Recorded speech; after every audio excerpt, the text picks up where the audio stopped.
સોમનાથ સ્વાભિમાન પર્વની આજથી ઉજવણી છે તે શરૂ કરવામાં આવી છે અને વહેલી સવારથી સોમનાથ મંદિર પટાગણની અંદર અંદાજે 2500 જેટલા ઋષિકેતો અને વેદવિદો યુવાનો દ્વારા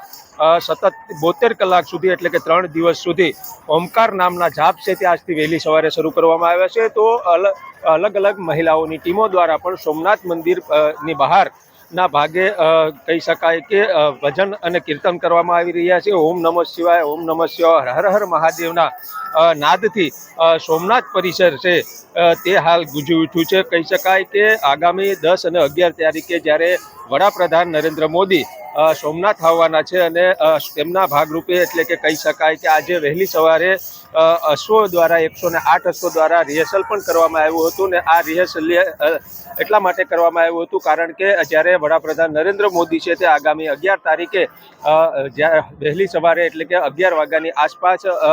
108 અશ્વો સાથે આ જે અશ્વ સવારી છે અને તેમની અંદર અશ્વની રેલીમાં વડાપ્રધાન નરેન્દ્ર મોદી છે તેઓ જોડાશે અને આ 108 અશ્વોની વચ્ચે વડાપ્રધાન નરેન્દ્ર મોદી છે તે 1 કિલોમીટરના અંતર સુધી રેલી યોજશે અને તે લોકોનું અભિવાદન છે તે ઝીલશે। જો કે એક પ્રકારે કહી શકાય કે વડાપ્રધાન નરેન્દ્ર મોદીના આગમનને લઈ સોમનાથ મંદિર અને તેમનો આસપાસ છે તે ઝળહળી ઉઠ્યો છે। સોમનાથ પરિસર છે તે ઝળહળી ઉઠ્યું છે અને સોમનાથ અને પ્રભાસ ક્ષેત્ર છે ત્યાં હાલ ઓમકાર નામના જાપ છે તે શરૂ કરી દેવામાં આવ્યા છે। દિનેશ સોલંકી, ન્યૂઝ 18 ગુજરાતી, ગીર સોમનાથ સ્વાભિમાન પર્વની આજથી ઉજવણી છે તે શરૂ કરવામાં આવી છે અને વહેલી સવારથી સોમનાથ મંદિર પટાગણની અંદર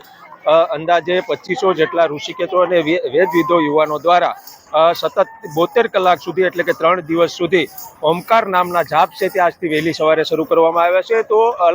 અલગ અલગ મહિલાઓની ટીમો દ્વારા પણ સોમનાથ મંદિરની બહાર ના ભાગે કહી શકાય કે ભજન અને કીર્તન કરવામાં આવી રહ્યા છે। ઓમ નમઃ શિવાય, ઓમ નમઃ શિવાય, હર હર મહાદેવના નાદથી સોમનાથ પરિસર છે તે હાલ ગુંજી ઉઠ્યું છે। કહી શકાય કે આગામી 10 અને 11 તારીખે જ્યારે વડાપ્રધાન નરેન્દ્ર મોદી સોમનાથ આવવાના છે અને તેમના ભાગરૂપે એટલે કે કહી શકાય કે આજે વહેલી સવારે અશ્વો દ્વારા 108 અશ્વો દ્વારા રિહર્સલ પણ કરવામાં આવ્યું હતું ને આ રિહર્સલ એટલા માટે કરવામાં આવ્યું હતું કારણ કે જ્યારે વડાપ્રધાન નરેન્દ્ર મોદી છે તે આગામી 11 તારીખે વહેલી સવારે એટલે કે 11 વાગ્યાની આસપાસ 108 અશ્વો સાથે આ જે અશ્વ સવારી છે અને તેમની અંદર અશ્વની રેલીમાં વડાપ્રધાન નરેન્દ્ર મોદી છે તેઓ જોડાશે અને આ 108 અશ્વોની વચ્ચે વડાપ્રધાન નરેન્દ્ર મોદી છે તે 1 કિલોમીટરના અંતર સુધી રેલી યોજશે અને તે લોકોનું અભિવાદન છે તે ઝીલશે। જો કે એક પ્રકારે કહી શકાય કે વડાપ્રધાન નરેન્દ્ર મોદીના આગમનને લઈ સોમનાથ મંદિર અને તેમનો આસપાસ છે તે ઝળહળી ઉઠ્યો છે। સોમનાથ પરિસર છે તે ઝળહળી ઉઠ્યું છે અને સોમનાથ અને પ્રભાસ ક્ષેત્ર છે ત્યાં હાલ ઓમકાર નામના જાપ છે તે શરૂ કરી દેવામાં આવ્યા છે। દિનેશ સોલંકી, ન્યૂઝ 18 ગુજરાતી, ગીર સોમનાથ।